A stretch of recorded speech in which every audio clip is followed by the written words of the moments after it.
போவியா போவியா போவியா? என்னடா அது அருவா? யார் கொடுத்தது?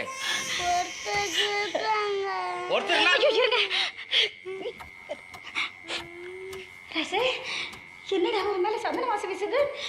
ஆத்தா, நானும் மிட்டாய் மணியும் விளையாட போனோமா, அவன் கருப்பு கோயில் போய் ஒரு மணி எடுத்துட்டு வரைய பந்தாயம் போட்டான்.